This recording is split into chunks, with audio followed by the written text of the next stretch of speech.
السلام علیکم ناظرین کرام، شروع کرتی ہوں اللہ تعالیٰ کے بابرکت نام سے جو بڑا مہربان اور نہایت رحم والا ہے۔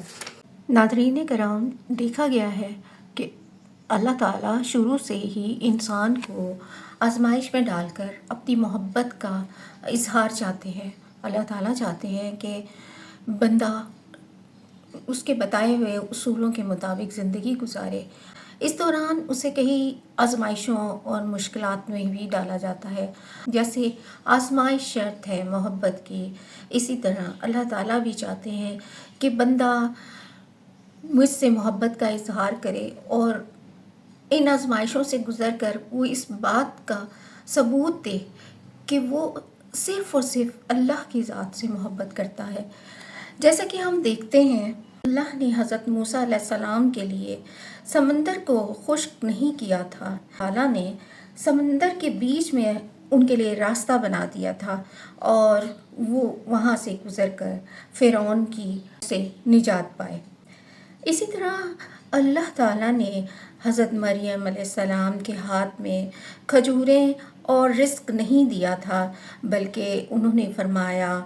کہ درخت کو ہلاؤ، خود تم پر کھجوریں گریں گی اور اس میٹھے چشمے سے پانی پیو۔ اس طرح اللہ تعالیٰ نے ان کے لیے رزق کا انتظام کیا۔ ایسے ہی اللہ تعالیٰ نے حضرت نوح علیہ السلام کو طوفان نوح سے بچانے کے لیے بارش کو نہیں روکا تھا، بلکہ اللہ تعالیٰ نے اس طوفان میں بچنے کے لیے کشتی بنانے کا حکم دیا تھا اور کہا تھا کہ وہ کشتی بنائیں تاکہ وہ اس طوفان سے بچ سکیں۔ اسی طرح ہم دیکھتے ہیں کہ جب حضرت ابراہیم علیہ السلام کے لیے نمرود نے آگ کا الاؤ روشن کیا تو اللہ تعالیٰ نے اس آگ کو بجھایا نہیں، بلکہ اللہ تعالیٰ نے آگ کو حکم دیا کہ تم ٹھنڈی ہو جا اور سلامتی والی ہو جا ان کے لیے، اور اس آگ کو گلزار بنا دیا ان کے لیے۔ جب حضرت موسیٰ علیہ السلام کی والدہ غم سے بحال ہو گئیں اور اپنے لخت جگر کو انہوں نے ایک پالنے میں ڈال کر پانی کی موجوں کے حوالے کیا تو اللہ تعالیٰ نے ان کے دل سے خوف اور غم کو نکالا نہیں، بلکہ ان کے دل کو اپنے وعدے کے ساتھ باندھ دیا کہ وہ انشاءاللہ حضرت موسیٰ علیہ السلام سے ضرور ملیں گی اور حضرت موسیٰ علیہ السلام ان کی گود میں ہی پرورش پائیں گے۔ جب حضرت ہاجرہ اپنے بیٹے کے لیے پانی کی تلاش میں صفا اور مروہ کے درمیان دوڑ رہی تھی، پانی کو تلاش کر رہی تھی، ایسے میں اللہ تعالیٰ نے پیاس کو ان سے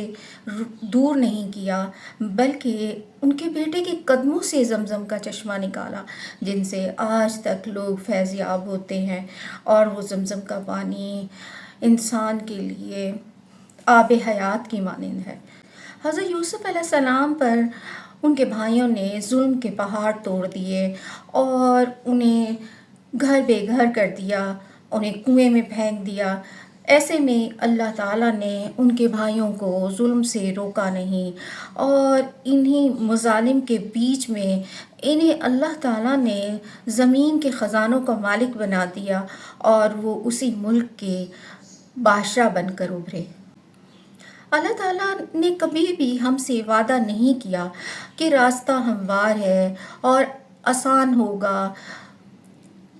جب آدم علیہ السلام کو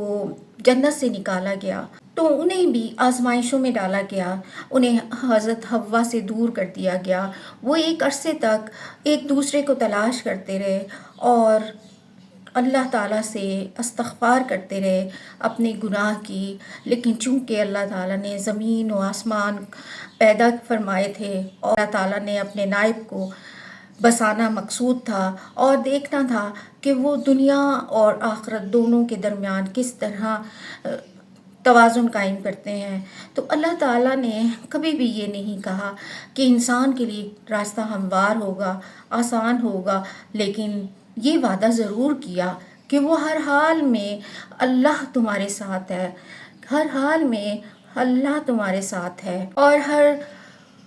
تنگی کے بعد آسانی ہے، ہر تنگی ہر تاخیر، ہر انتظار دراصل بھلائی کا ہی آغاز ہوتے ہیں، کیونکہ جو ماں اپنا معاملہ اللہ تعالیٰ کے سپرد کرتا ہے، اللہ اس کی چاہت سے بڑھ کر اسے دیتا ہے۔